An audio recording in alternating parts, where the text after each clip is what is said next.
Yo, what's up, YouTube? This is your boy Jay from Keeping It Real, your arbiter of gaming news and commentary, hitting you off with a studio production video where you know this is your channel, where all gamers' voices are heard.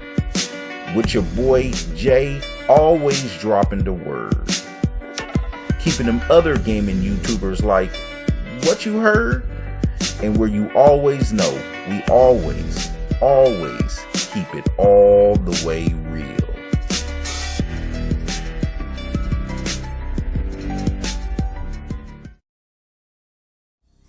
So what's up, YouTube? You know what time it is. The places where your voices are heard, and your boy Jay is dropping that word. So yeah, what's going on, everybody?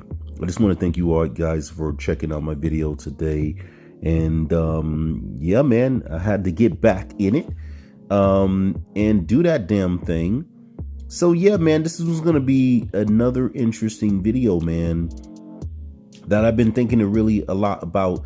This is something that even in the last generation, for me personally, was just a thing. When it comes to the PlayStation, man, even since the last generation, it's been just what it is, a console exclusive box. But in this video, man, I wanted to talk about some of the things that's shaping up in this generation that's leading me to come to the conclusion that what I've basically said in my videos, even last generation, is coming to tuition, just as I suspected it would. And I want to talk about why those things are, and you know, get some of you guys' feedback to find out, do you guys see it that way, man? So yeah, man, to dig right into this, man, to me, it's pretty clear that Sony has a business model that is based on a prehistoric, not too distant past of gaming. And that business model is based on, you have the generation of that generation hardware, and everyone's stuck on that one piece of hardware. And in my opinion, it's pretty clear that Microsoft has completely innovated and brung and paved the way for a new way of gaming when it comes to console gaming, where you won't have to just be stuck on just one piece of plastic, man. And they have done that in such a way where it's win-win for both developers and the consumers. And it's just a beautiful thing to see. And it's pretty obvious that it is not only influencing the gaming industry, but it's changing it for the better in regards to having access to games from multiple platforms. And I feel like, well, if I don't have an Xbox, well, I guess I can't play these games.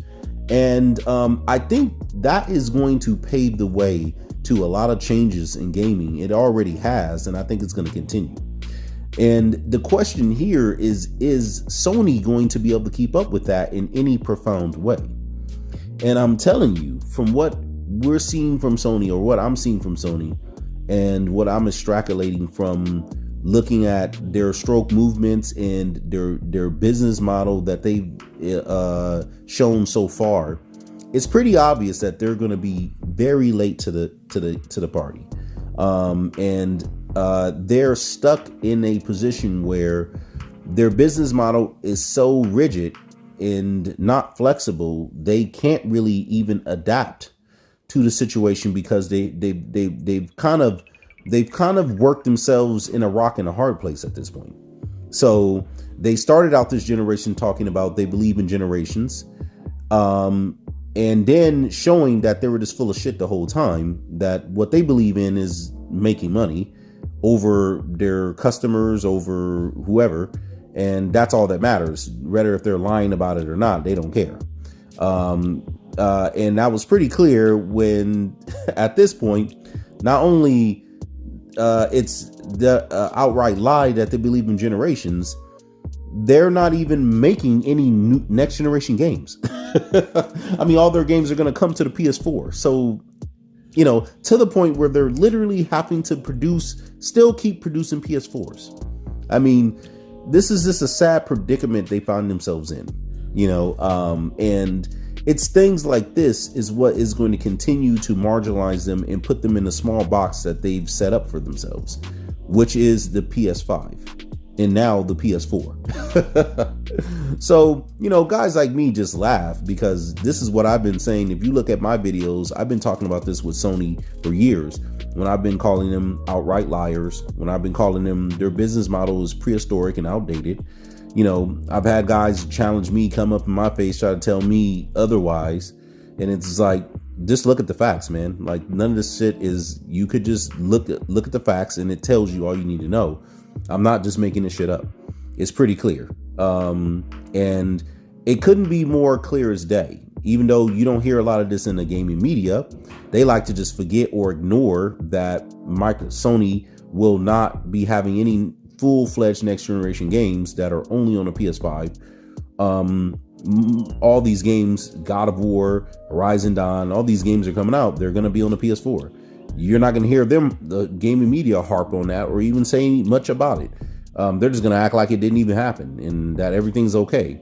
Now, of course, if that was Xbox that came out with news that lied like that, and then now all these games are going to be on the older Xbox One, you would never hear the end of that. Especially if their console was weaker than the PS5. Imagine the Series X was weaker than the PS5. You think you would just be getting all this? Well, who cares about power anyway? From the gaming media? Oh, hell no. I mean, you even with that, you see Digital Foundry running their mouths trying to protect Sony as much as they can. Imagine if the Series X was weaker than the PS5. You would never hear the end of it. But I digress. Unfortunately, some of these double standards still exist. But even that, I think, is going to wear thin because you have Sony fanboys running around thinking that somehow because of Sony acquiring Bungie, they now have somehow acquired Halo. I mean, this stuff, you just gotta laugh, man. I mean, you can't make this shit up. How ridiculous these non gaming Sony fanboys really are. They don't know anything. And the only reason why they're even relevant is because the gaming media and YouTubers love to make money off them.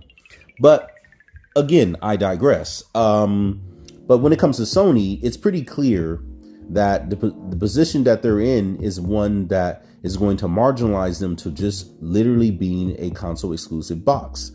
And moving forward, you have all these great games that are coming out. You have over 30 studios with this new deal with Activision Blizzard. And they're already talking about games that are exclusive games to Xbox that's going to be coming out in the future. And it's just setting up for a perfect storm of disaster for Sony in just about every way. Now, this new acquisition with with Bungie, I can get why they would do that, even though I just think it's a lot of money that's not worth it. But I guess, with Sony, they don't have shit for multiplayer, so it's probably a good deal for them to maybe start getting into that multiplayer since they don't have anything, especially with them going to be losing Call of Duty. They had to do something to try to distract from the situation. So this acquisition was already in the works months ago, but of course they announced it now just to cause a distraction, because sadly, Forbidden West coming out was enough of distraction because no one gives a damn about Forbidden West at this point. Which is also very funny because it shows you the impact of what Sony is. I remember when back in the old generation, when a Sony exclusive would come out, that's all you would hear about for at least a month or two. And even after that, it would always be talked about for Game of the Year, contender, and all this other BS. And, from a bunch of people who were just favoritism to Sony in the first place. But whatever. Again, I digress. But that's all you would hear about. This time around, it's like, I don't know if y'all noticed, I haven't heard much about Horizon Dawn. I haven't even heard it. Yeah, it's coming out, but it's just like these Sony fanboys are too busy talking about the Xbox acquisition and then talking about now they're going to have Halo other than talking about Forbidden West, which is so funny. But here we are, right? So I suspect when Horizon Dawn comes out it'll be news for a week, and then people will move on, just like they did with Ratchet and Clank. And I just see that as that's what's going to be the future of PlayStation at this point, because let's just keep it real. They have no games that really builds any real communities around them. They have no games that you're going to continue to play month after month, year after year. That's not a thing with PlayStation's exclusives. They don't have that. And I think that's really going to hurt them, because if you really think about it, when you get one of their one and done games, you play the story. Okay, you might do a game plus if they have that available, and that's pretty much it. And you're looking to sell that game, or it's just going to sit and collect dust on your desk shelves.